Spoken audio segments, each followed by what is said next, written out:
Hi, this is the second half of the Anbennar Ameion run. If you haven't watched the first half, you probably should. However, if you don't have a spare 50 minutes, I'll give you a quick recap anyway. If you have watched the first half, then you better be subscribed. I will check. In the first half of our Ameion campaign, we fought a relentless campaign of conquest into the Tassin subcontinent here. Under the command of Lascaris the Conqueror, we fought the War of Two Heroes, destroyed any possible coalition, and with his successors we managed to fully subjugate the entire Tassin subcontinent. In the west, we established the Eshat League, bringing Amgramos and Daeon into our sphere of influence. We've also started to share technology with the tribes of Metaibhara, hoping that once they conquer these last few provinces in the south, they will happily become a subject of ours. And in the east, we established a penal colony on the Isle of Severance, granting some autonomy to the Tassin who do not wish to live under our rule. The Jaharian exemplars have also made their debut on our continent, and while we could subjugate them immediately, we have a few internal problems to deal with. And lastly, cementing our rule over Tassin has created a hybrid culture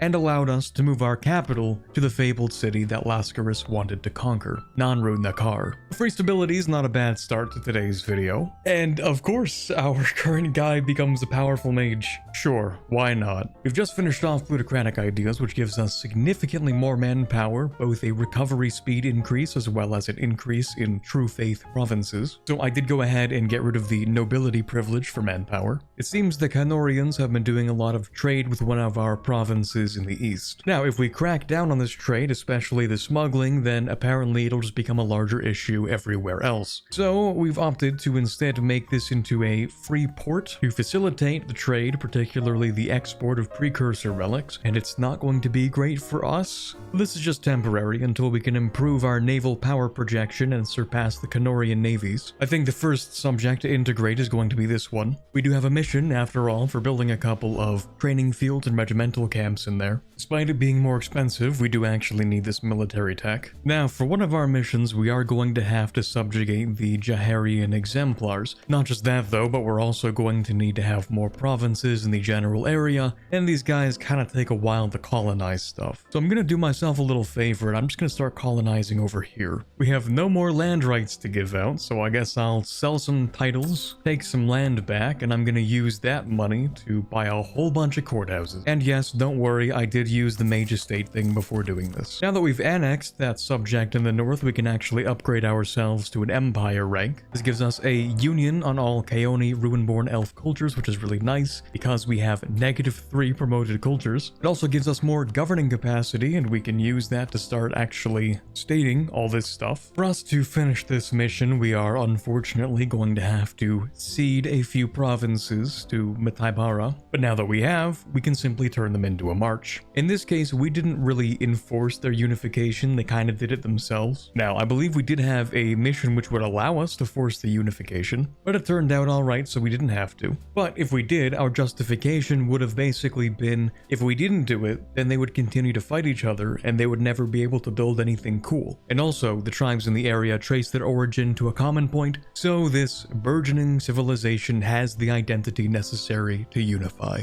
It seems the arrival of the Jaharian exemplars has caused a bit of a religious stir in the population. The cult of Varanar is a secretive underground organization / religion. They dedicate themselves to the vanquishing of slavery, and also believe that Surael, the god of the Jaharian exemplars, is the last surviving god of their old pantheon of legend, and believe that their arrival is a signal for them to rise up and finally spread their religion. Now, this has actually produced a center of reformation in one of our subjects, and has begun to convert a few of our provinces. We can either choose to sit back and do nothing, or for the next 100 years we can gain an additional missionary, -3 tolerance of heretics, and +2% missionary strength versus heretics. Which is interesting because this actually isn't a heretic religion, it is a heathen one for us. But nonetheless, we do get a free missionary for 100 years, and I think I'm okay with that. Leaving that issue aside, we've invested a little little bit into Lataibar, increasing the development of their capital to 10. Considering the size of this island, the fact that we have found no evidence of civilization here is quite interesting. While the Techendi methods are crude, they are vastly superior to allowing the land to sit empty of cities. Under our authority, perhaps their culture can flourish into something other than a wasteland. Boy, we do not think highly of the Techendi. Nonetheless, we lose 100 admin, and for the next 30 years, they get a couple of marginal bonuses. Not particularly useful for them, considering there's no one else here. They don't need to fight anybody. But they do get a permaclaim on the whole island, so that's cool. And on a separate note, it actually is pretty interesting that there's no civilization down here, considering there are ruin-born elves very much within sailing distance of this island. And it's not like all of the precursors simply Thanos snapped out of existence. So that means that the precursor civilization must have truly never done anything with this island, which is kind of odd. Or perhaps they did, and there's a different reason why there's nobody here. We get to pick our tier 7 reform. I think I'll go with administrative divisions for that governing capacity. The Orin Nairu was once the cult of Verinar, an organization dedicated to vanquishing the evils of slavery, so it's no surprise that amongst the slaves, the Orin Nairu spreads the fastest. Another 5 provinces have been converted, but we're not doing a terrible job of containing it. Alright, we do have a new election, so we are going to have to lose this mage, unfortunately. Between these two, I think we want to take the top one for more points. I think it would be a good idea at this point to start spawning in colonialism, since we are not going to get it spread to us, and it has a lot of ground to cover before we'll actually be able to embrace it. We have quite a lot of development cost reduction in the capital, so it's not going to be too expensive to spawn in. Now I'm going to go ahead and sell some titles, take some land back as well. I went ahead and developed actually more than just the capital. I also put a little bit of development into the other 2 cities. We finished building our recruitment centers in the north, allowing us to finish this mission. We have a particular interest in the people who live at the very north of Teichend, since they have a unique method of fighting, allowing them to use their swords as spell foci, essentially what allows them to cast spells. This gives us a mercenary company that does not cost army tradition when we hire them, and those 6 provinces, the ones we built the buildings in, will convert their culture to Clarion. Not just the slaves, but also the serfs are starting to turn to the new religion. We've been imposing serfdom as a vital part of our chaonization process. Now, it has been better than the rampant version of slavery that the Teichendi warlords were doing previously, but this new religion promises complete freedom and independence, so it's no wonder the serfs are starting to convert to it. Now, we can choose to either crack down on it, we will lose 2 development and increase devastation, or we can just kind of like let it happen. The problem with just letting it happen is that it does convert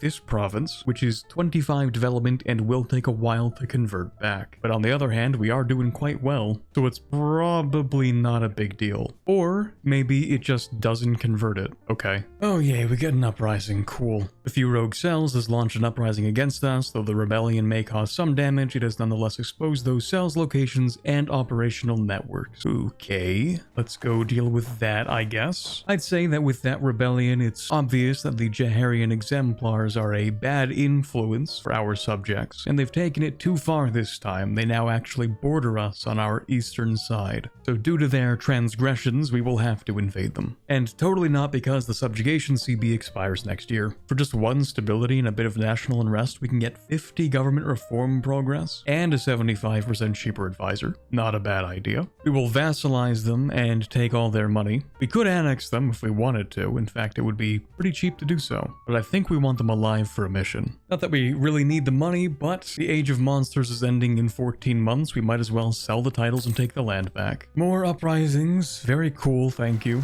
I waited a bit for colonialism to spread so that it wouldn't be as expensive, but in hindsight, I probably didn't need to do that. Anyway, we're having more Oranairu raids. They're attacking slave caravans, pens, mines, and everything that could have a stake in the institution of slavery. Now, we can choose to use force in a few places to convert them, or we could simply make up for the Merchant Guild's lost profits. They're not really gaining significant influence. We have a lot of money that I'm not really using, I might as well. We can pick up our 3rd idea group, and I don't think it would be crazy to go with expansionist. At some point down the line, we would probably get rid of it, but at least for now, we have quite a bit that we can start on colonizing. The extra merchant would also be nice, and an extra farm actually. The merchant guilds don't have too much influence right now, but they will if I decide to empower them. So we're not going to be doing that, but this also isn't that great, so we'll take this. We had to colonize a few provinces over here to help out the Jaharian exemplars a little bit, since they were taking a little too long to get 10 provinces. says. The Exemplars pretend to have the same goal as us. They say they want to banish the darkness of chaos from Tachend. But if they think they can simply butcher and incinerate their way to accomplishing that goal, then they are too foolish to understand what it would actually take. So we gain 200 splendor and a permaclaim on the entire Dry Coast region, and because the Jaharian Exemplars are a subject of ours, we also get the event Deserters. We put the leader of the Exemplars on trial, accusing the defendant of breaking truces, making war on Ameion, supporting insurgency, dishonor in war, employing disproportionate force, and a dozen massacres and crimes of battle. Finally, the Syncletos, or the Court of Ameion, charges the leader and his people with desertion. Because the ancestors of the Exemplars fled Elantir during the Day of Ashen Skies, they're being charged with shirking away from the responsibility of rebuilding the land, which is interesting because of how long ago the Day of Ashen Skies actually occurred. If I'm remembering the lore correctly, the entire reason it's the year 1527 is because it's been 1,527 years after the Day of Ashen Skies. So I don't think any elf is actually still alive from back then. So these charges of desertion are kind of like finding someone guilty of a crime that their ancestor committed. Certainly an interesting reflection of the Ameioni justice system. As a result, we gain a very large tolerance decrease of elves. The culture in the Dry Coast region becomes Vaikazeli, which then becomes the new primary culture of the Jaharian Exemplars. Their ruler will also die, and now this province produces precursor relics. For our first age ability in the Age of Unraveling, we'll go with the Elantir Rush. We have another election, where the Republican candidate seems to be the better one. When we lean closer to the Republican side, it seems we get completely different bonuses. National tax, tolerance of the true faith, and yearly Republican tradition in exchange for getting negative yearly absolutism. Oh right, elections don't take forever anymore now, do they? Well, they seem relatively equal, but I do think I prefer the benefits from the monarchist side, so I'll take this candidate. Not really doing too much right now, just kind of waiting for my subjects to finish colonizing for a mission so I can finish like 6 other missions. So I had a little bit of extra money and went ahead to upgrade our capital Great project to level 3. Oh wow, a new Center of Reformation, that's cool. Oh yeah, I guess I could actually start the Golden Era. Also, what is this? Ruinborn Administrative Renaissance? Centralized estate adds +1 random development to every owned province in that area. Also, we have something unique here. Centralizing estate adds +1 random development to every owned province in the area. That's not too bad. Minus 50% centralized state cost. How expensive is that usually? 50 government progress, 50 admin. Decreases the state governing cost. So like normally it's not that good. But half cost and gives me 3 development? Now we're talking.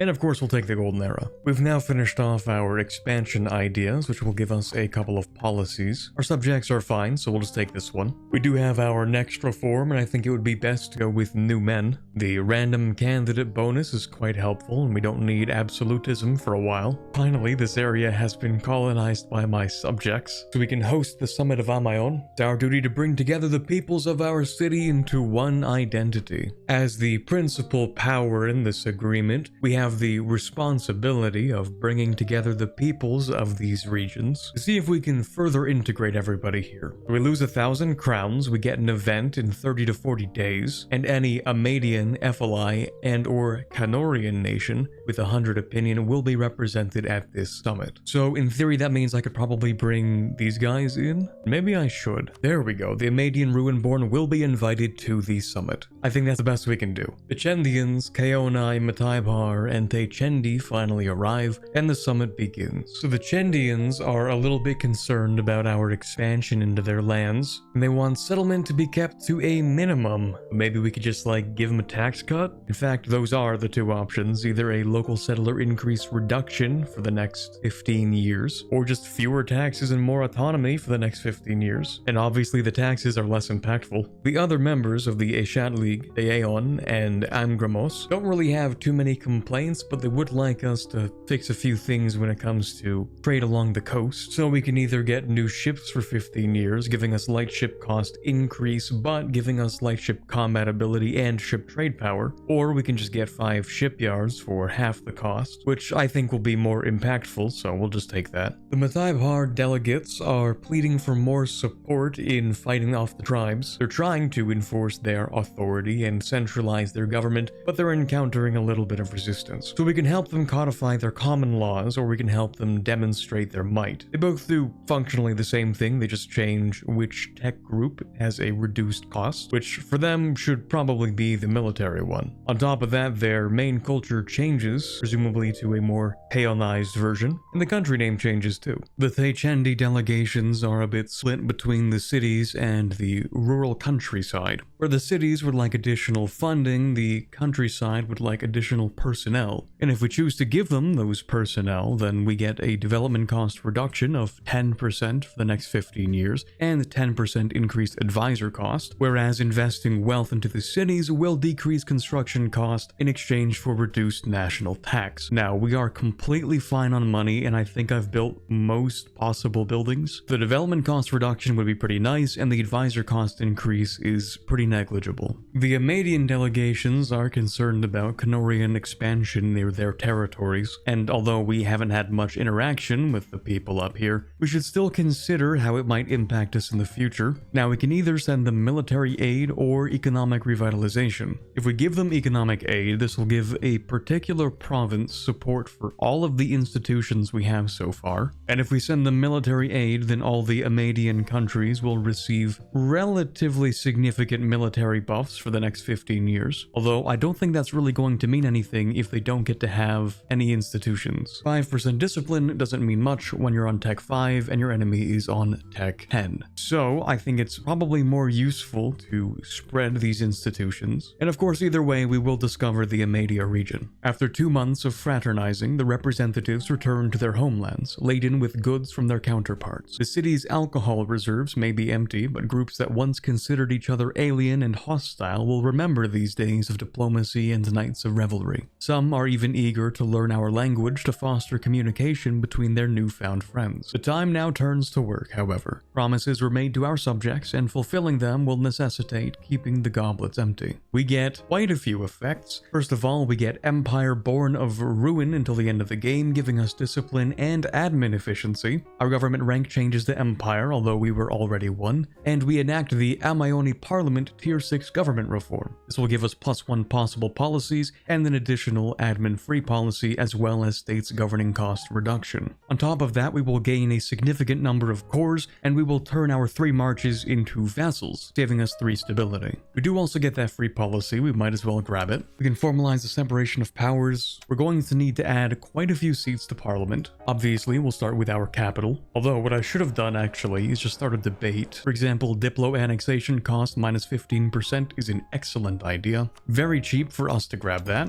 And the rest of the Parliament seats will just assign themselves. Now, the thing is, even though we have turned these subjects into vassals, they were marches previously, which means we cannot annex them for the next 10 years. It's unfortunate because we're going to have to annex them for the next upcoming mission. But it's not a big deal because we can get started on integrating these subjects over here. Just not quite yet. First, we need to help our subjects improve their capitals. Remember, because we have a core, we're gonna get this province for free, so it doesn't matter how much we develop it. Now that we've developed these 2 capitals, we can finish this mission. It's mostly just about trade being strengthened and stuff like that. Both of their capitals become local capitals until the end of the game, increasing their tax, reducing their local governing increase cost, and reducing the statewide governing cost. We also gain 2 admirals and 20 navy tradition. I have been going through a few of these missions ahead of time just to get them out of the way, so let's start with this one. We developed the capital of our other subject, and it seems the area here was actually tougher to deal with than the Taichendi, because even though they had less, they were happier with their way of life before we showed up. But nonetheless, we have taught them to empathize with the victims of their raids, allowing them to build up a more unified cultural identity, while we've also taught them irrigation and other such technologies. So both their capital and one of the other provinces we have over here will become local capitals, much like the other 2, and will gain 2 generals, 10 army tradition, and all of the provinces in the Metibus Valley following the Kaonis religion will attempt Kaonization, and I very intentionally converted these guys a little while ago, so hopefully that works out. Now this mission is a pretty big one. When destruction came to Taichend, its people proved unable to permanently restore that which existed here, instead cyclically tearing down whatever they accomplished. We do not hate them for this, but it has necessitated our intervention to bring glory back to these lands. It took our people centuries to make the most of the Kaons against the Kaidano, and here we do not even know for what purpose its wonders were built. But we do know that so long as we work alongside the Techendi, we will help them become as distinguished as us. Oh, you're gonna need some popcorn to read the rewards here. So the nobility land rights no longer cost absolutism, that's nice. We gain an admin, diplo, and military advisor, level 2, half cost. We get Kaoni immigration for 30 years, giving us another minus 10% development cost and minus 10% culture conversion cost. All Techendi cultured subjects will change culture to Clarean, religion to Kaonist, have their aggressive expansion and converted our culture opinion modifiers removed, and be able to do Kaonization if their provinces are converted. Kaonist will also then of course become the new state religion of the Jaharian exemplars. So these three countries will become easier to integrate, especially this one who has a negative 172 penalty to our relations from aggressive expansion. So this is the progress on our assimilation attempts in Teichend. It's taking some time, but it's definitely getting there. Now, we do need to do two things because this province actually needs to be culture converted. It is going to take quite some time. On top of that, for another mission, we're going to need to annex this vassal, so we might as well get started. That's one integration down. There's the second integration, and that's the last country in Teichend. For a mission later on, we are going to need a lot of provinces at 20 development, so I'm going to begin dotting the coastline with metropolitan cities, especially those which border 2 sea tiles so institutions can spread faster. Speaking of institutions, I'm going to spawn it in this province over here. The level 2 center of trade, we can make that level 3 pretty easily. It also starts at 10 development in a farmlands province. And of course, when spawning an institution, you're looking for a starting development of 10, 13, 16, 18, 20, 22, or 24. In this case, because our dev cost reduction is so low, we want one of the lower numbers on that spectrum. And of course, I might want something that's a little bit lower than 10 starting dev, but I can't be bothered to check the graph. All these integrations are starting to become a problem for the governing capacity, but at the very least, I can alleviate a few of the problems. And with Amgremos integrated, we can finish another mission. Many already consider the Ashath nations as one, even those that live within them. As we centralize the Devon into one nation, the cities of Amgremos and Daeon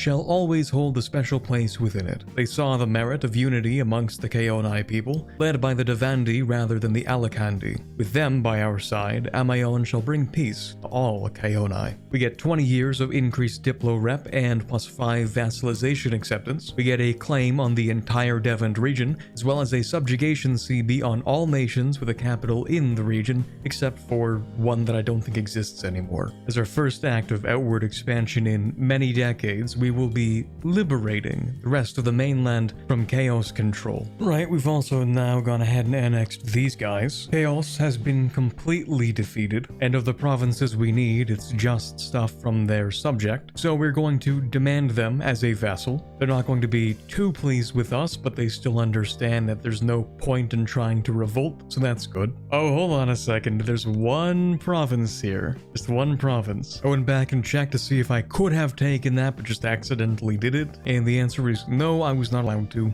I know it says 5% war score, but because technically these guys weren't a co-belligerent, I don't think, it actually doubles the war score cost, making it around 10.7-ish, 10.8, which means we just barely could not have taken it. I think the institution has spread enough for us to embrace it. I don't even know why I'm trying to save money on it, because we make so much anyway, it doesn't really matter. But anyway, we can take the next text, as well as the next idea group, which I'm not too sure about. Normally I would take diplomatic ideas right around now, except that because we're in the New World, we have something special when it comes to colonial nations, and that is that they are very cheap to annex. And I would still take them if Giga Araya formed, which they sometimes do, but it seems today that Araya is dead, so change of plans, I guess. Most of our development at this point does come from developing, so maybe leaning into that a little more with infrastructure ideas wouldn't be a terrible idea. Movement speed is also nice when you're trying to move across an entire continent the way that we'll be doing. The state's governing cost is also kind of a no-brainer. Minus 10% is great for us, but depending on what happens soon, I might swap that out for religious if I feel like it's necessary. Here we go, we've integrated the Jaharian exemplars, which didn't just give us their territory, it seems. We've also gotten all their maps, and that is a surprisingly big Venail. Now we can see what happened to the command, because they are nowhere near the #1 spot anymore. And we can also see, who the hell are you? Okay, that's pretty cursed. I was dangerously close to just clicking past this one, but I think it's a little bit important. Elrandar Silverspite watched as the sun set over the Calavend. His mercenary company pitched camp behind him. They came from every corner of Teichend, some even further beyond, fought for glory or fortune or adventure, or because it was simply all they knew. The captain turned his gaze to the black iron collar in his hand once again. Why did he fight? Why did he command, lead? An elven woman spoke from behind him. Silverspite turned to see his second in command, his Valara. "You won't know until you use it," she said, a grave look on her face that matched Silverspite's own. The steel mask he usually wore was racked with doubt, worry, desperate hope. He turned back to the sun, wished that it would give its light just a little longer. Silverspite had found the collar when he went to fetch water, on a skeleton in a stream. The simple ring of iron had radiated a power so awesome the mercenary could feel it in his heart. Purpose, he knew, was nothing without power. His father was a sun-elven exemplar, as was Valara before she turned her cloak. They espoused a glorious purpose, to vanquish the dark, but they were powerless against it. Darkness, weakness, infected their hearts, blinded them. It had led his father to abandon his Teichendi mother, left her stranded in the shadow of their great crusades. Eventually, the darkness had consumed her too. The mercenary would not let it do the same to him. He would not let his own purpose, his own destiny, whatever it was, wither in the dark. He unclasped the back of the collar, snapped it around his neck. A moment of nothing, then radiant, brilliant light, then an explosion of roiling steam and smoke. It consumed the mercenary, raising an alarm through Valara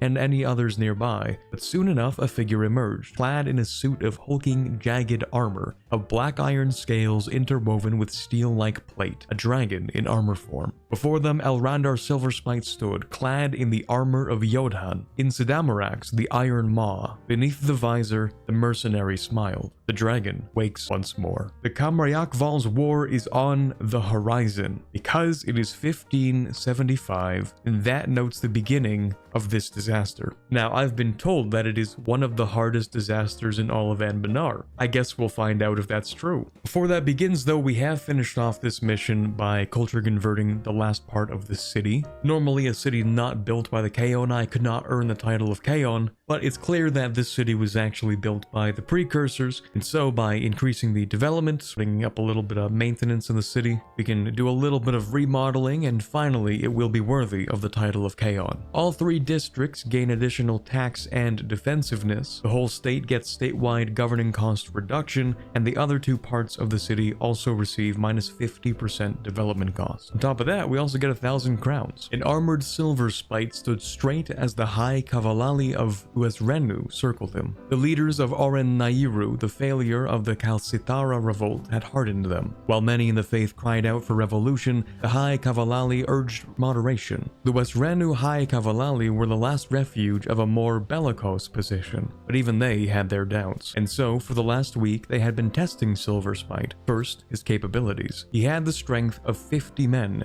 durability beyond precursor steel, and above all, control over gravity itself. In emulation of dragon flight, he could soar through the air at terminal velocity, a single spinning charge with his twin blades devastating an entire battle line. He had power. He could destroy armies single-handedly, so they tested his purpose. "And you know of the tenets, proclamations of the Cavalali?" asked one. "You admit to the principle of deliberation, of decision by many, not one?" asked another. "You decry the tyrant kings of ages past. You would not rule as Yodhan did, would you? Have you decried the Kaonai too? You must." Silverspite batted their accusations away. "I know the tenets," he replied. His voice was clear, ever serious, nearly emotionless. "I would act as the leader of the faith, not as a tyrant, not as Yodhan, but as Kamrayakval. The Kaonai are as tyrannical as the rest. They need to be taught the truth of Nairu." The question ceased as the Kavalali regarded Silverspite. They were still hesitant. "Disunity is what caused Kalsitara's efforts to fail," Silverspite said, breaking the silence. "If the most important cells named me Kamrayakval, the entire faith will support me. I know it." Finally, among them, the most senior spoke. "The entire faith, yes, but before you found that armor, you were a mere mercenary," the High Kavalal said, a cold expression on his face. "So I must ask, are you a member of the faith, Alrandar Kalenzuir?" Silverspite's eyes narrowed beneath his helmet, as the mention of his father's name made him grimace. A note of inexplicable fear struck those in the room. The guards drew their sabers. "I believe," Silverspite said, every word considered, "in the will of Nairu." My father called him Suriel. It is said, across the sea, Nairu sent another warrior to liberate the land from darkness. You may doubt me now, but when I rise, High Kavalal, and dawn furrows Taichen's fields with the blood of his enemies, you will see what Suriel's champion truly looks like. Here I stand. Will you rise with me or remain in the dark? Within the hour, the Wesrenu Kavalali agree to support Silver Spite's claim. Things are getting interesting. Seems this guy might actually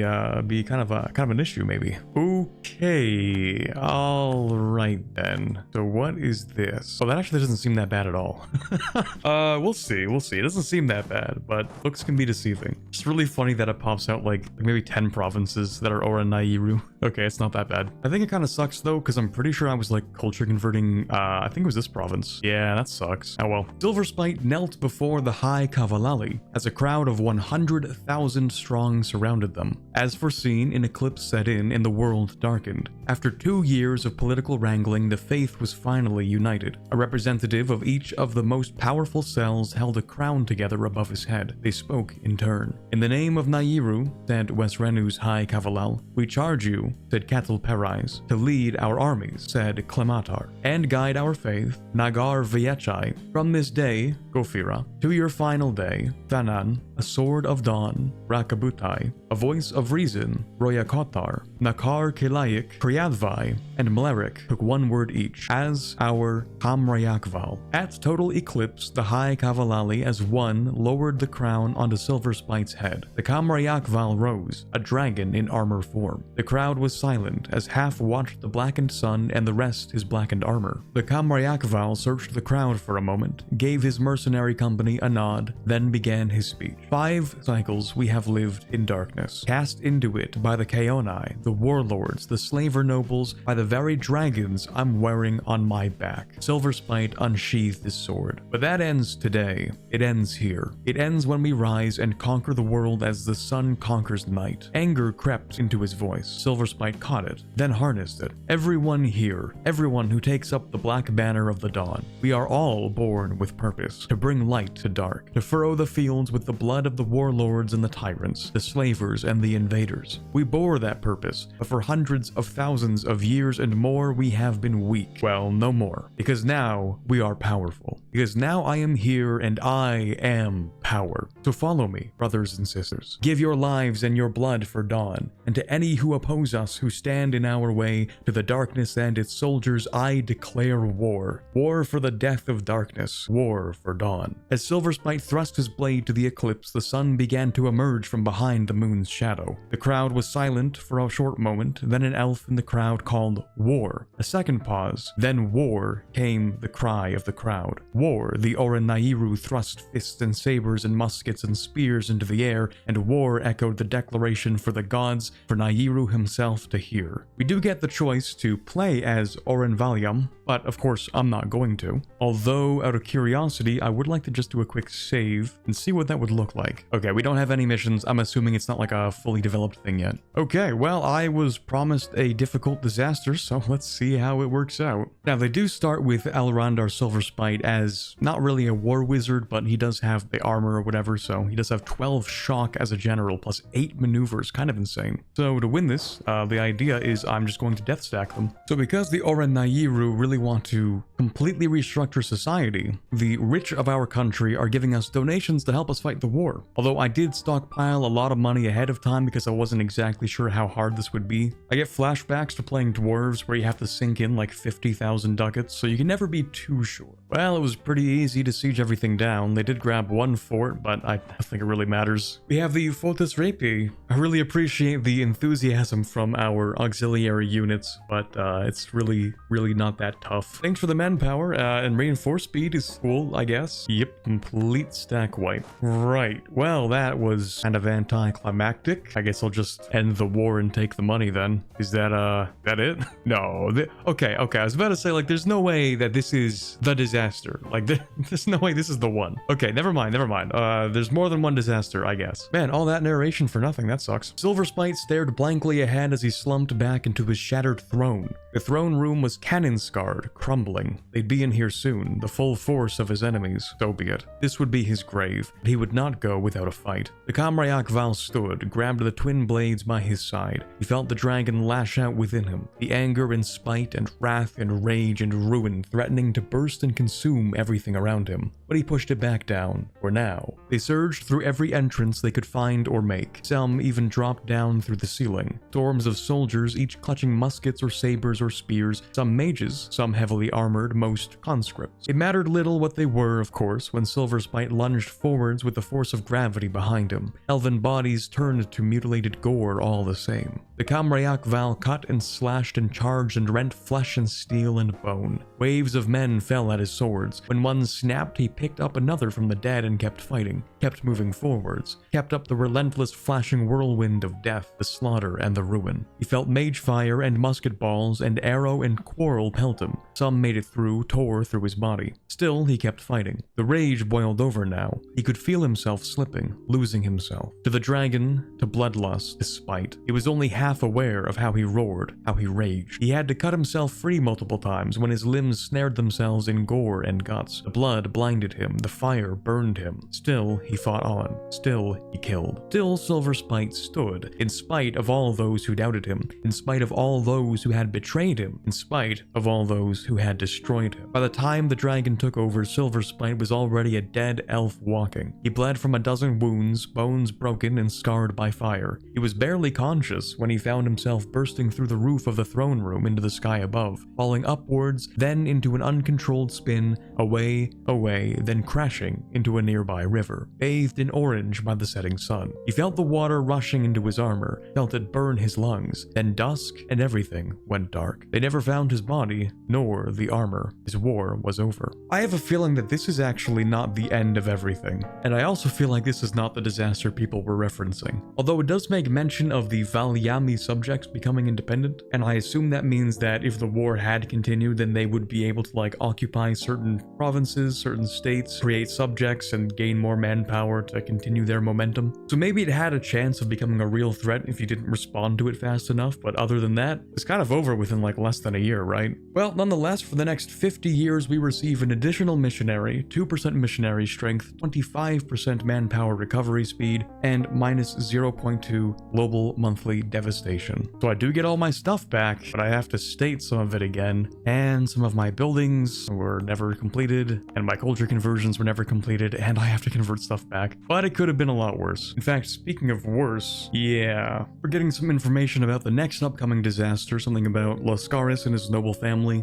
Of course, they would be influential in Ameion since the death of Lascaris. It says it's been centuries since his death, but not really. It's been one, barely one at that. One of his descendants is now holding military parades or something. So we can either get a free 20 army tradition, or we can decrease the progress for the disaster by 10. We would also lose 3 development, but that's not too bad. The question is, do I care? I can't stop the disaster, it's going to happen. So does it really matter if it happens now or later? I don't know. If it's going to happen, I'd rather have the army tradition for when it does. We do have some time before it fires though, so I'm just gonna quickly maybe fight one war. We also have our next reform, which honestly is not that great. I guess we'll go with a diplo policy, sure. Can't even fill out all these slots. I guess the guy in question is Thirandiriz, who's actually governor of our capital city. Basically, he wants to reform taxes so that everyone pays a relatively fair amount, whereas currently the Claraean have to pay more taxes and have fewer privileges. Our 2 options are to pass the tax bill, increasing our tax in each of our capital provinces, or to veto it to reduce the disaster progress. I guess I could use a little bit more time. Maybe I could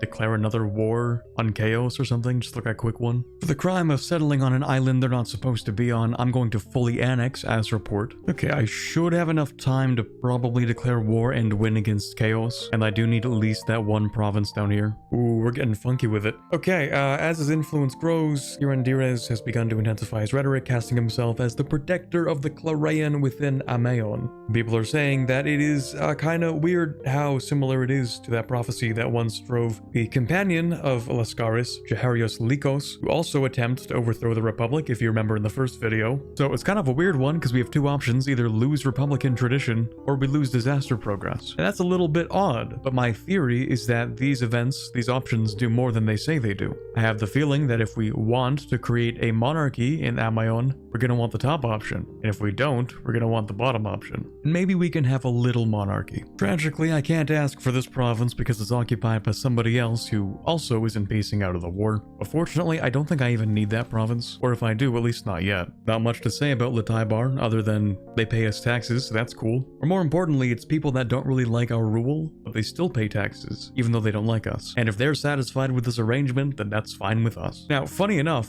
this actually converts all of their provinces to Teichendi. I assume this means that it converts all of the Peonist provinces to the Teichend hero cult worship, which is, at this point, an extinct religion. We also get them as a historical friend, and for 30 years we get stability cost reduction, culture conversion cost reduction, and liberty desire insane continent subject reduction. Oh, okay, I guess it doesn't actually convert them. Alright, I guess. Oh, you know what it did do though? Converted the culture of these areas. Anyway, we have completed yet another mission. So we started colonizing the fringes of Teichend, over here in the east, over here in the northwest, and as we do so, we come into contact with some people who once ruled the mushroom forest in the northwest, which is cool because it actually has its own unique terrain type. But they say that the jungle sent monstrous troll-sized elves to exile them from their lands, so maybe it's worth checking that out. We do get a claim on the Ephelai subcontinent, and a conquistador. Okay, this should be everything we need to finish off 2 missions, actually. And I don't really need their money, I'll just have a short truce. It did take us a little while, but we have liberated the mainland. The colonies on the west coast have never known self-rule, and that's not really going to change, but at the very least, we might give them some autonomy under us, maybe. We get an event and a subjugation CB on a country that may or may not still exist, I don't know.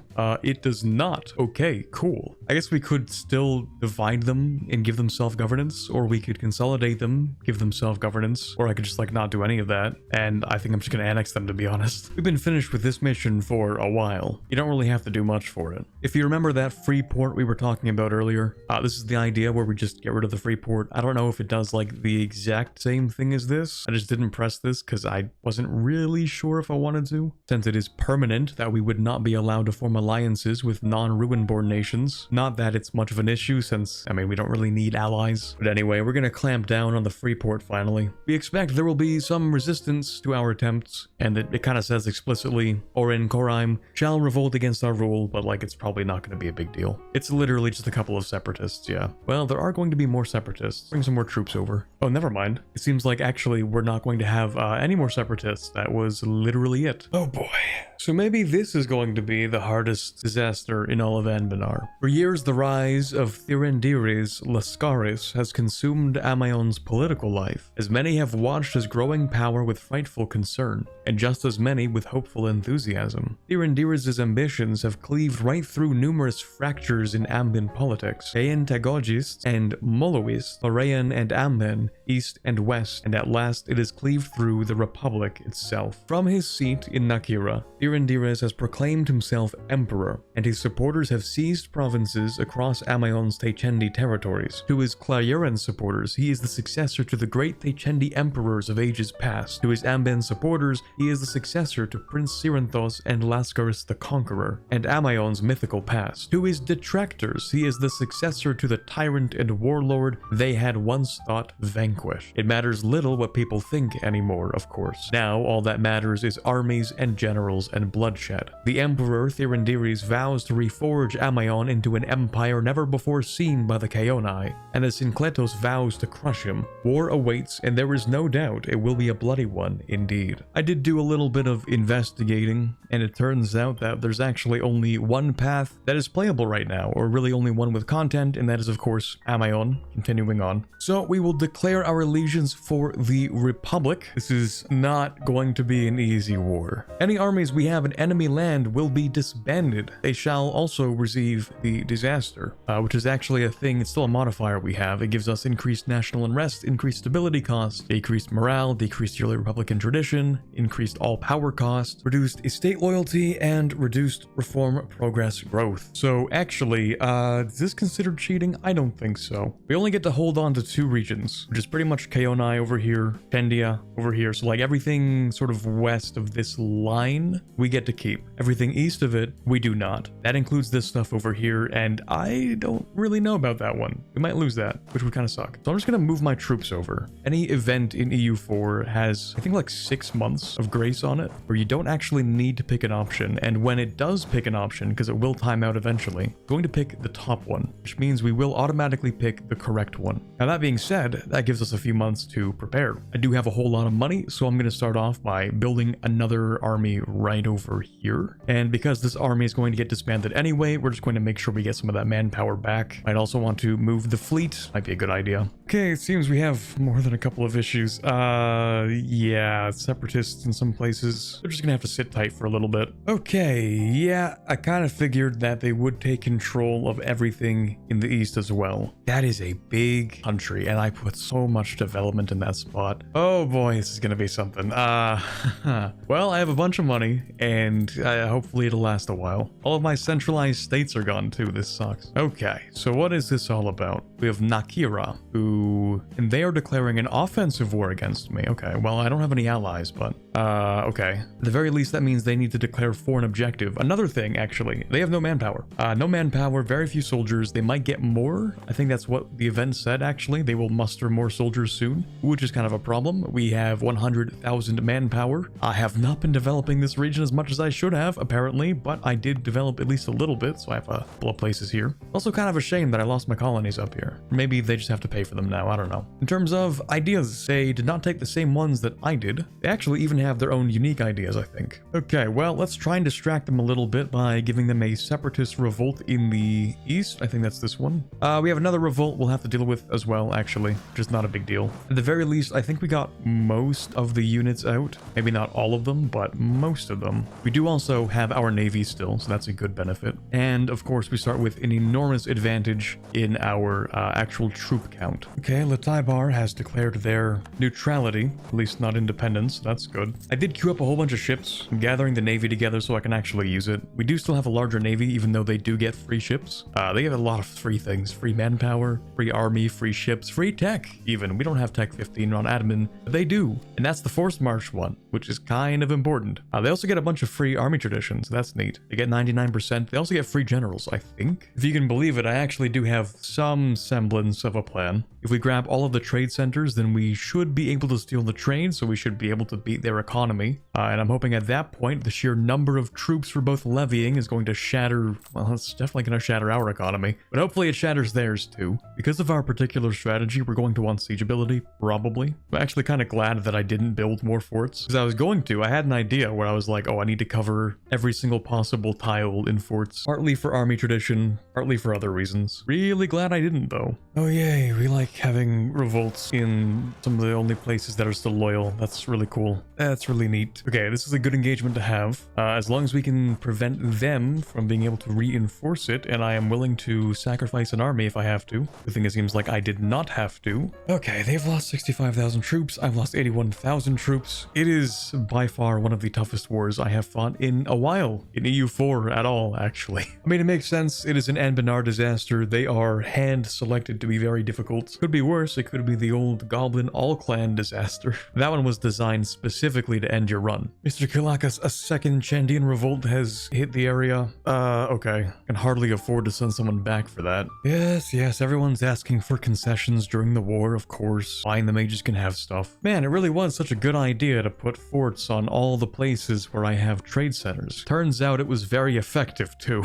Now, yes, I could have gamed the system by removing all of my forts right before the war started, but where's the fun in that? We've defeated the enemy navy, losing 8 heavies ourselves, but not too many other ships. They lost 7 heavies. Fortunately, pretty bad for them compared to us. We also have a pretty good battle going on up here. I did scorch this province, so they shouldn't be able to get there on time. Yeah, more rebels, and yeah, it's great stuff. It's actually really cool that they don't get like any rebels whatsoever, but I do. That's pretty neat. I think that's really cool, actually. Telling me nobody's going to oppose this emperor's rule, especially, you know, at the moment where he's starting to lose the war. You wouldn't think like any countries over here would want to pop out, you know, hey guys, any separatists? No, just separatists for me? Okay, that's cool. That's neat. Okay, I just finished off infrastructure ideas. I know that military administration is kind of important, but I figured maybe I want this instead. His force march is cool and all that, but also the economy is really suffering. More separatists, that's perfect. Okay. Well, you know what? At the very very least, I would prefer separatists over occupation. We don't really have great battles going on here, but at the very least, we should be able to stop them from absolutely destroying us in our own territory. Okay, the enemy still has a ton of manpower. I'm on slackening at this point. We are several loans deep and many more where that came from, since my loans are about like a month and a half of my expenses. So that's really cool. You might be asking why not just downsize the army? Kinda can't do that right now. Besides, we make so much money once we are reunited, it will not be much of an issue. This is essentially a death war. We have to use everything. Okay, the mages are done casting their previous spell. Let's see if they have something for us. Try war combatants to get more morale and movement speed and to lift the fog of war from the enemy. Really expensive, but maybe worth it. Wards would be more useful if we were fighting like overwhelming numbers, which we're not, so we're still fighting offensively. I guess this is really the best we can do then. Spend all that money to get the morale, movement speed, and the fog of war could be helpful, actually. At the very least, it lets me know where their armies are so I can move my troops around. Like, I didn't really know if I could take this fight, but now I know it's perfectly fine to take this fight. Also, I know it's super safe around the capital, so I don't need more troops here. Okay, the capital city has fallen. Now, I was hoping that this would have like some kind of event attached to it. You know, we walk in and we fight the emperor or something. I don't know. Foreign plots. We don't have time to worry about foreign plots. And the Republican tradition is fine. If we don't win the war, then there will be no republic. Really not the best time for the Golden Era to end either, but at the very least, I think we're starting to wrap this war up a little bit. The enemy has 152,000 troops, which is still a lot, but at the very least, I'm starting to go after their little stacks to make sure that every time they try to recruit more men, I just destroy them before they can group up together. Okay, now we're at the stage of the war where we're at 99% war score, and we're actually not going to be able to get 100% for much longer. Very cool. Second successful battle against their navy. This time, they lost significantly more ships. I also just noticed that they actually get their own forts for free, because I did not build this fort. That is a level 4 fort in the weirdest possible location, so I know I didn't build it. Also, pretty sure I didn't build this one either, which means that even if I did decide to delete all my forts, I don't think it would have changed too much.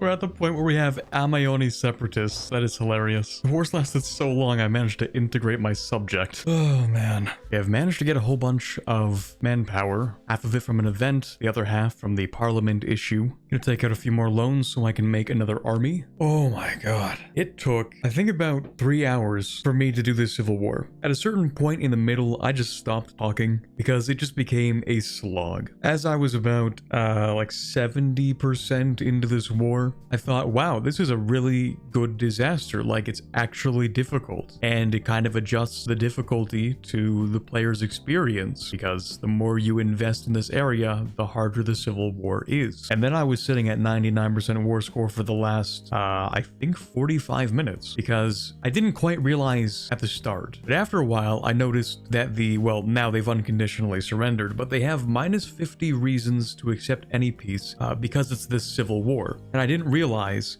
the way EU4 works, you can only get a maximum of 149 reasons for someone to accept a peace deal before you have to just fully occupy them for that additional +1. So I was sitting here at -1 reasons to accept for a really long time before I realized, like, oh, that's never going to change. It's always going to be -1. So I had to go and occupy every single province. It's like fighting an Imperator Rome civil war, except worse, because the tiles don't flip to you. You're just fighting uphill the whole way, which is great. But after over 1 million casualties and about 15 years of civil war, we've managed to do it. And hey, at least we finished another thing here. That's good.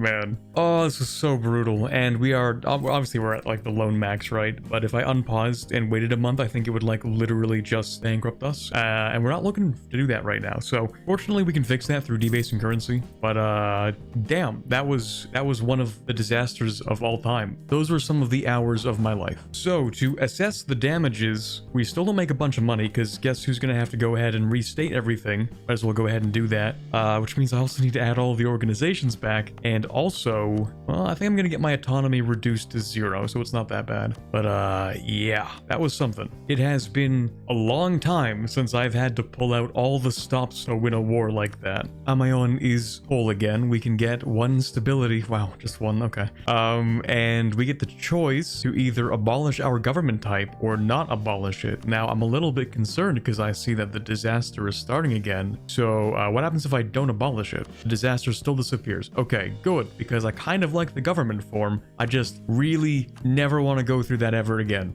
Yeah. Now, in a normal game, if I had this much debt still, I would probably just go bankrupt. But because we, of course, get to reclaim all of our territory and start making money again, it's actually not that big of a deal. It's just going to be rather annoying for a while. And yeah, that's a lot of additional forts they built. I'm gonna have to dismantle a lot of those. We did finish a mission, so at least we have something. This one's a little bit on the nose. Basically, the Chendians lived free, but they lived in chaos, and so obviously we couldn't let that stand. So we just had to go in there and dismantle the ancient tribes and their way of life so that we can just move in there and build stuff. Well, 2 entire regions, both Chendia and Guarati, get minus 20% local development cost and minus 10% culture conversion cost for the next 30 years. It's been a while since I sold titles, and I was trying to get a lot more crown lands since we're about to enter the next age where we can actually use absolutism. But over the course of the war, the estates kept on demanding concessions in exchange for loyalty, particularly the nobility, who I needed to keep loyal so I could maintain their recovery speed for manpower. On the bright side, it does allow us to get more money at once, so that's good.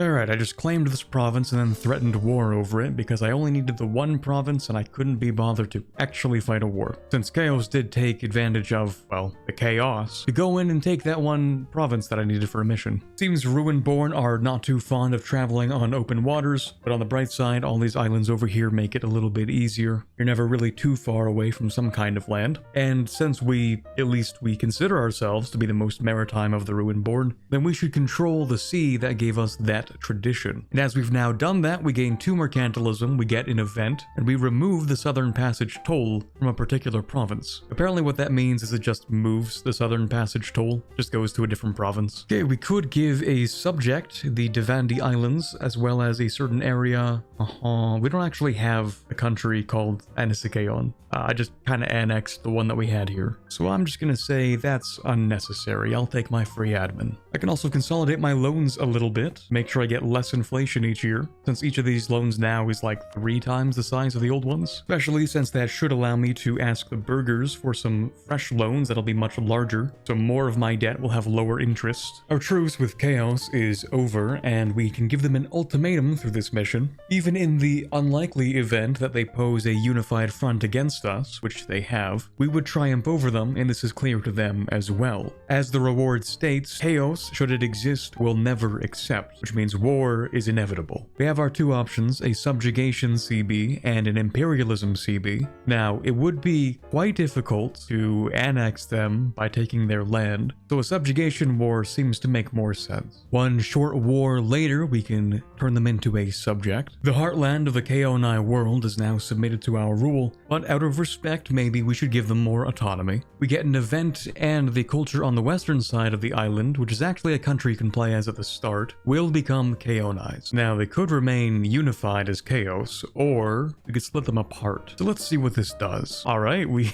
just get to split them up. Okay, that works. None of these subjects on an individual basis actually hate us, so that's a good start. They also don't take up any Diplo slots, which is nice. And they give us tribute, which is really powerful, actually, because they can each give us points, which is really not too bad. The economy has recovered. We have few loans to actually repay. The war exhaustion has improved significantly, and we've finished consolidating the southern half of South Elantir. So I think we're in a good position to start reconquering some of these territories for the Ruinborn. We'll be demanding the entirety of the Lion Marsh, as well as any other additional provinces they have in the Lai Peninsula, plus a few ducats for good measure. It did take me quite a while to be able to build up these 15 provinces to 20 development and give them each a state house, but it was necessary as our empire continued to grow and governance became less and less possible from a singular city. So those 15 provinces now become regional capitals or local capitals, giving them 25% additional tax, minus 15% local governing increase cost, which means the first time that we expand the infrastructure, it negates the plus 15 penalty, and they also get minus 10% statewide governing costs. We do need to continue taking all the FLI hubs, and although I wasn't able to use all of my claims back when I had them, it is what it is. Took out one extra loan just so I can embrace the institution, because now we can take the next few techs, including the next idea group, which I think will probably either be diplomatic or religious. I'm going to need both for sure. Although because of what I have planned, it's probably better to go with diplomatic first, then religious, and then I think it'll be fine. Our impressment offices and shipyards are done being built, so we can finish this mission. As it says, our navy is the mightiest known natively in this continent, especially since the qualification for natively built is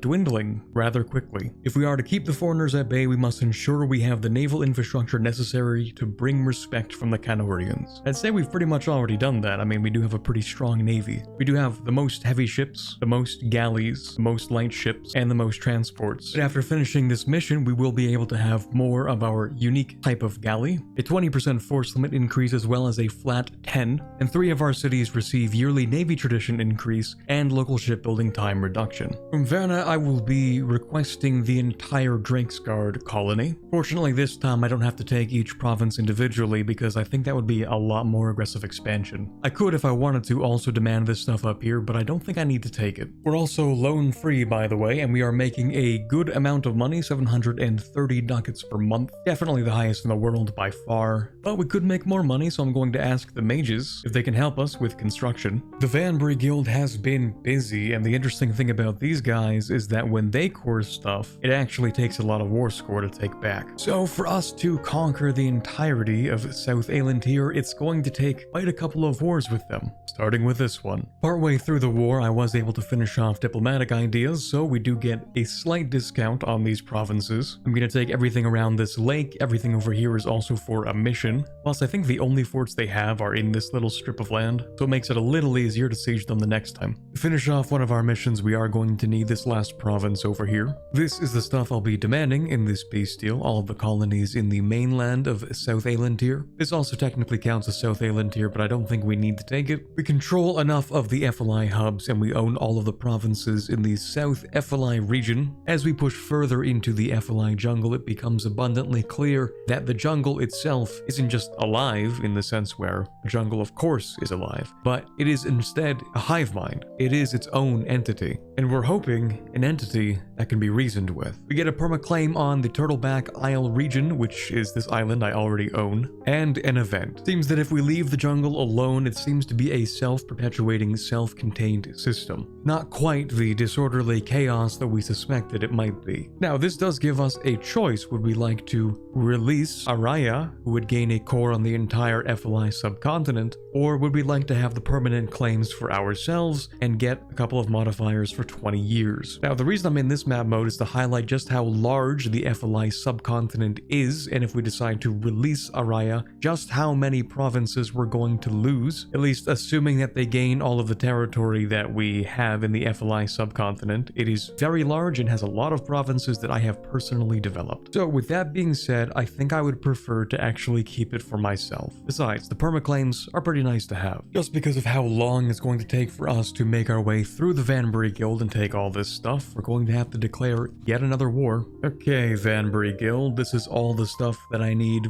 most immediately. I will have to come back for another war, or 2, or 3, or maybe 4, but that's a little later. We now have enough Ameion provinces to finish this mission off. I might remember some of what this description's talking about. The Octiban Expeditionary Army does sound a little bit familiar. I think in the first video we saw the second expedition that ended up being destroyed, but it did give us valuable first-hand experience with the harshness of Ameion, and we think we have the power to do something about it. Oh, you know what? I'm starting to realize the way that you're maybe supposed to play this. What we are supposed to actually do is give everyone self-rule. Araya and these guys, I think we're actually supposed to keep ourselves restricted to Ameion and Tachend, now that I really think about it. I'm still going to brute force my way through the final mission, but slight spoilers, we do have to culture convert every province in South Elandir, unless we have a bunch of subjects, because we only actually need to change all the culture of our owned provinces, which means if we release subjects, we don't have to worry about those provinces. But I am committed, I'm not going to give them self-rule, I'm going to do direct rule from Ameion. Yeah, this would give them the entire Ameion region, Araya would have gotten the entire FLI region. Makes it a little more obvious once you get to this mission, but it's fine. Instead, we will get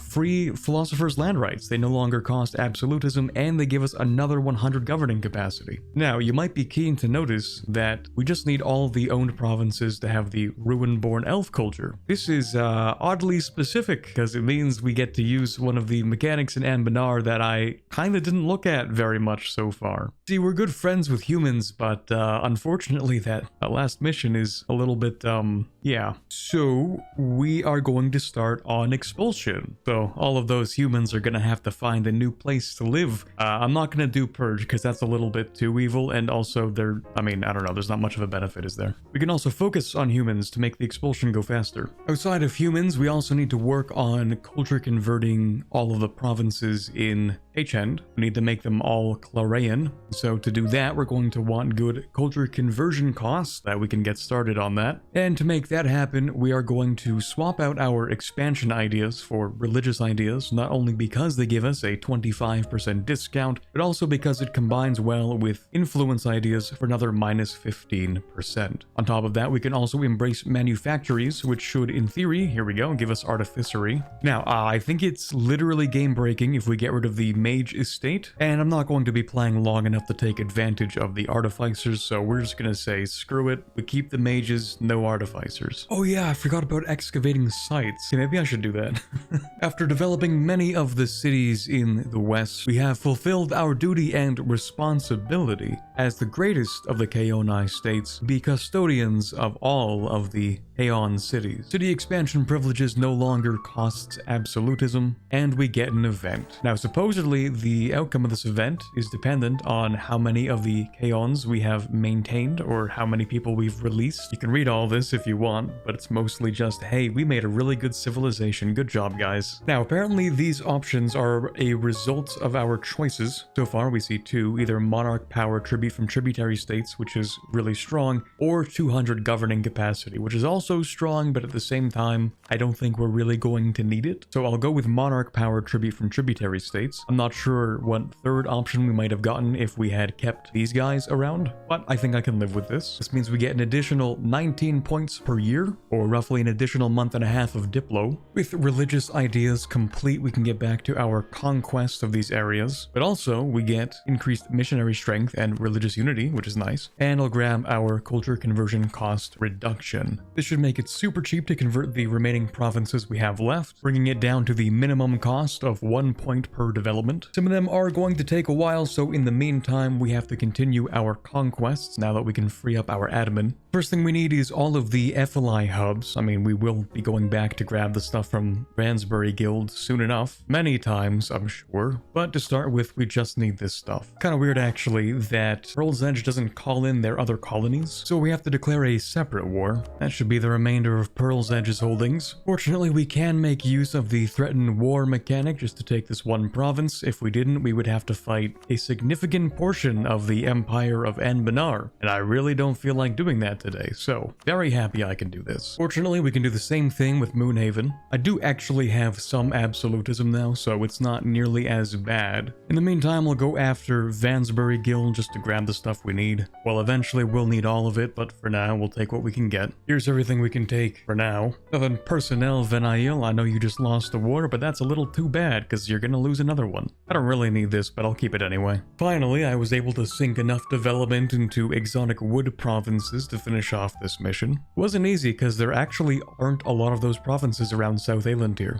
I thought it would be easy, but there really just aren't that many. As we expand our understanding of the living jungle in FLI, we need to dedicate significant resources into understanding exactly how these magics work. And having done that, it means we can integrate them into our ships. So we lose 100 Diplo and 100 mil power, but for the rest of the game, we get bloom-bound warships. It only affects our unique galley units, but while it does cost us an additional 50% maintenance, it also gives us plus 20% ship durability and 50% galley cannons. Surprisingly, it also allows us to use our galleys to transport units. We do have our last idea group we'll be taking for today. Does it matter? No, not really. I'll go with offensive or something. Just had to wait for the devastation to disappear in all of the FLI network hubs to finish this one off. By allowing the FLI to persist and dominate those within its jurisdiction, we can harness the power of the FLI's ordered symphony, raising the strength of our new ally to dominate the foes of Ameion, which are not many at this point. Some are even saying we ought to give it honorary citizenship, but letting the jungle be seems to be the most proportionate reward. We get Araya as a historical friend, although they don't exist because I did not release them, but we do get +1 monthly military power for the rest of the game, which is quite strong. Finally, all of Taichend is Arayan at last. When the Kaonai set out from their Kaons to settle the Devon, it was known even then that their objective was to restore civilization to the mainland. What was not known at the time was just how massive an undertaking this would be. As the old Kaons began to fight amongst themselves, this higher purpose was lost to our people. It was Lascaris the Conqueror who called Ameion back to this duty, and he set the stage for his nation to bring order and prosperity to both Taichend and the Devand, ensuring peace across all Alicant. After centuries of turmoil, Ameion stands as a nation the Ruinborn can take pride in, one that stands proudly on the shoulders of the precursors, knowing every victory brings us closer to their glory. Much of Aelantir stands occupied by the humans of Canor and elves, which claim a legacy they willingly abandoned. But so long as Ameion stands, the truth shall remain that it is us who have rightfully inherited this mantle. We gain 25 power projection, which I honestly expected to be permanent, considering how far into the tree it is, but nonetheless, we also get an event. Aelantir is a land known for its chaos. Its modern history is defined by its apocalyptic destruction over 1,000 years ago. For most of the period since then, the lands we now encompass never settled away from this chaos. Raiders and warlords dominated Taichend, the Kaons were bombarded by the Kaidano, and even the city of Ameion was once humble, a riverside patch of dirt settled by the losing faction of a war. In more recent times, we took it upon ourselves to end this chaos, to restore the peace our ancestors maintained for millennia. Those who found comfort in the disorder resisted us, afraid of the bright future we had in mind. But just as the eyes adjust to daylight after time indoors, they found themselves living lives of comfort their grandparents could not comprehend. Even still, we are but one corner of Aelantir. The chaos has not been vanquished in the FLI to our north. The Kaidano still rages, and many of the elves reborn in the ruin find themselves subjugated by powers who have no right to these lands. Our victory stands regardless, for we have made ourselves the bedrock of Aelantir, the foundation from which the Ruinborn shall rebuild the legacy our ancestors destroyed. We gain 50 admin and 400 splendor, but we also gain a very powerful permanent modifier: 2% missionary strength, 10% morale of armies, 0.3 yearly Republican tradition, 0.1 global monthly devastation reduction, and 0.25 global prosperity growth. I've been informed that I actually need to go through these precursor site excavations, which is kind of embarrassing because I forgot these existed. Fortunately, there are not that many of them, and I don't think we need any additional provinces for them. What is that, like 1, 2, 3, 4, 5, 6, so like 300 admin? That's not too bad. The major issue actually is that they take time, but I'm not done culture converting everything yet either, so I guess that's kind of okay. Alright, Vanbury Guild, you know what's up. Our first dig is complete. Maybe I should have been doing these over the course of an actual campaign. Maybe. Well, we do need to get through all of them, and we have 6 left. Fortunately, they only take 5 years, so that kind of lines up perfectly, actually. Because we can only culture convert these provinces after 30 years anyway, because of the separatism. So that kind of works out. You know, I didn't really plan to take the economic hegemony, but it seems like the command has had a bit of a resurgence and is now actually in a position where they could take it. And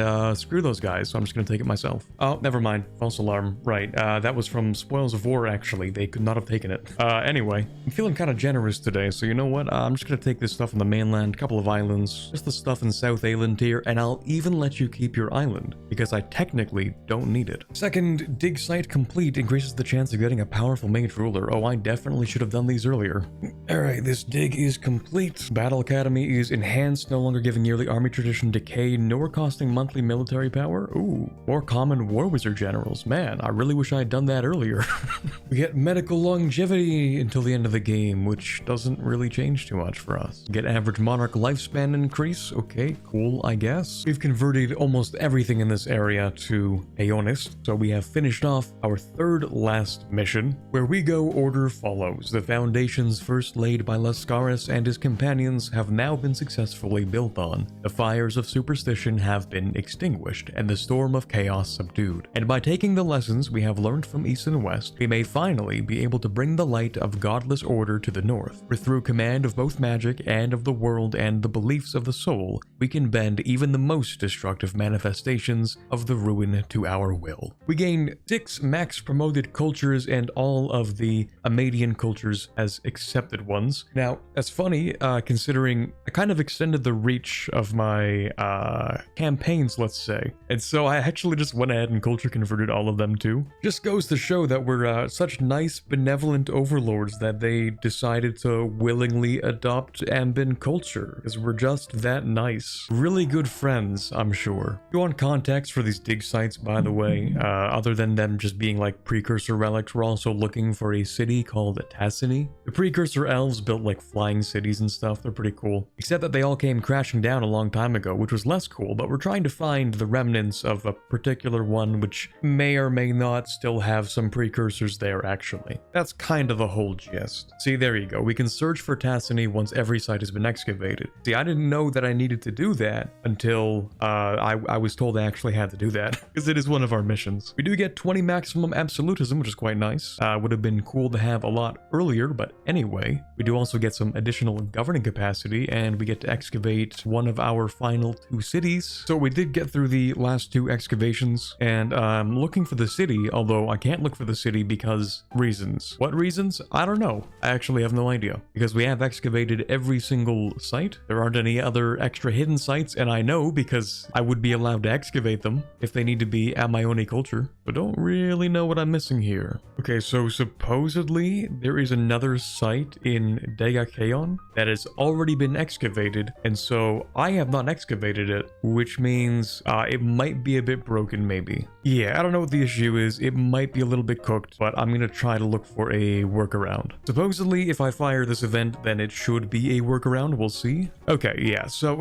if I can't go looking for the city, we'll just have to fire the event where we find the city anyway. It is what it is. 1,724 years ago, the skies from which we ruled this world were cast to shadow. While the warmth of the sun would return, the civilization elven kind built remained in darkness. It was within this umbra Tassin awaited us, and we found her perched between 2 hills already explored and known to be hiding no such secrets. Several were convinced it was a mirage, for on first sighting it seemed to be untouched, as though we had wandered into the past, the world of our ancestors. As we approached, however, the lucid dream returned to reality, as we were met with grayed stones and rotted wood. A hollow wind took to the air as we surveyed our surroundings, unaccompanied until a singular bird emerged and began to sing. Turn your head left and you saw a tower still standing and glinting in the sunlight. Turn it right and you saw a similar tower decayed to rubble. It is clear that Tassin did not survive the ruin in one piece, but she was not obliterated in the same manner as the rest of her civilization. As far as one can tell, the city has slept here unperturbed since she landed, scant records indicating her surviving inhabitants abandoned her for Aircell, where supplies could be found. Even as they left her in peace, using what could have been the last of their great magics to conceal her so that she may remain in grandeur when they return. So too did they leave their dead, gently but swiftly laying their departed so that they may rest alongside their city. The chaos invoked by the ruin would not see them return to their city, but after many years we have come in their stead. She may never again be spotted in the cerulean skies, but what remains of her buoyant architecture will see us raise our own civilization to new heights. We get a new invention, which would be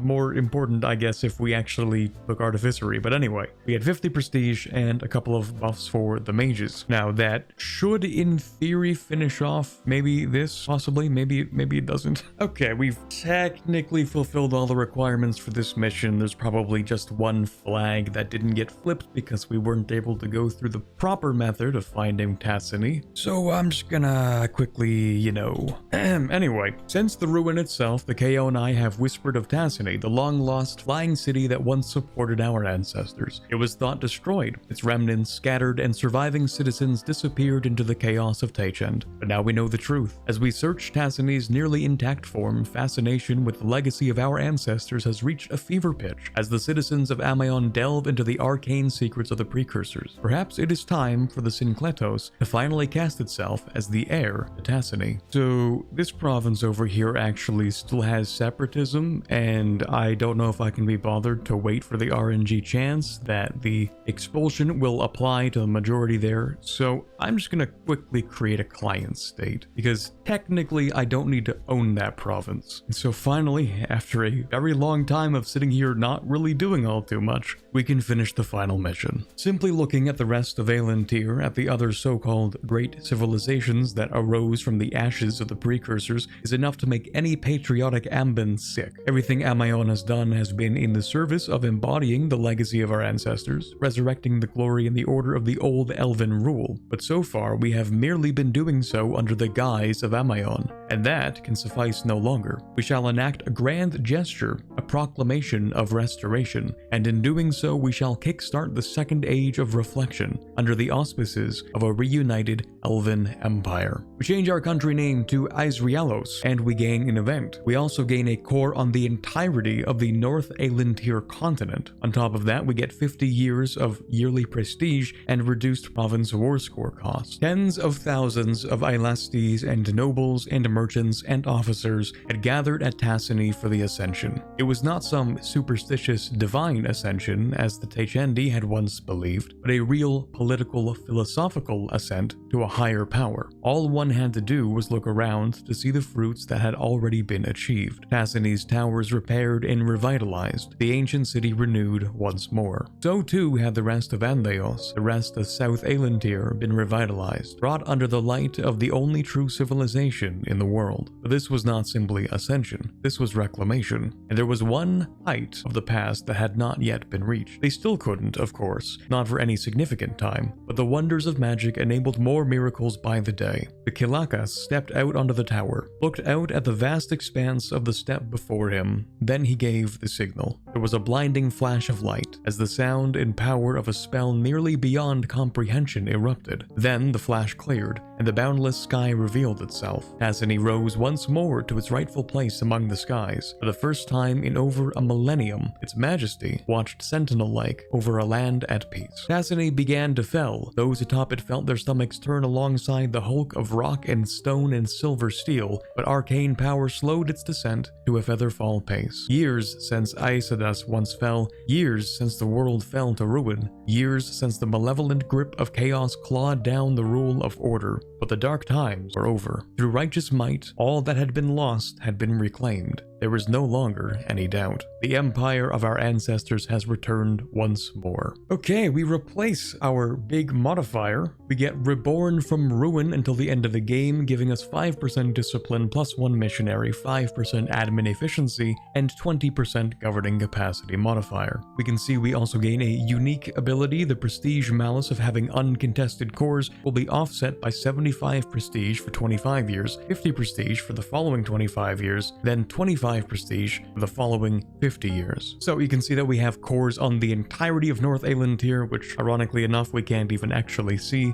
And I have a feeling that you were not supposed to take this long to finish this mission because we do not have that much time. I mean, we probably could if I felt like it. I'm not going to. After all, we did conquer the majority of South Aelantir over the course of like 50 years, kind of. And that's without having any cores or the amount of admin efficiency that we do now. But with that being said, that's where we're going to end things off for today. We have completed the Ameion mission tree, formed, or I guess renamed ourselves to Aesrialos. We are, of course, the #1 great power in the world, although the command is nothing to laugh at. We do, of course, make the most money by a lot. Our army isn't technically the largest, but that's because we don't need it to be. And I was kind of considering going back and forth between picking economic or military hegemon. In the end, I realized it didn't really matter because I'm not going to play after this. But it would have been better to take military hegemon for the province war score costs, because then we could have gotten it all the way down to minus 55%, and then, you know, the admin efficiency, the cores, all that would probably make it possible to reconquer all of our cores really, really quickly. But anyway, thank you very much for watching a video I can only assume is going to be rather long, but probably not as long as some of my past Anbennar videos. If you just finished watching this extremely long video after watching part 1 as well though, and you somehow haven't subscribed at this point, I would recommend going ahead and doing that. Reignite my subscriber push, where I'm hoping for 75,000 by the end of the year, and if somehow we push past that earlier, then maybe 100,000, but that's kind of a lofty goal. Otherwise, please do leave a like on the video if you enjoyed it, or a dislike if you didn't. For now, this is Corbett signing off, and as always, have a fantastic day.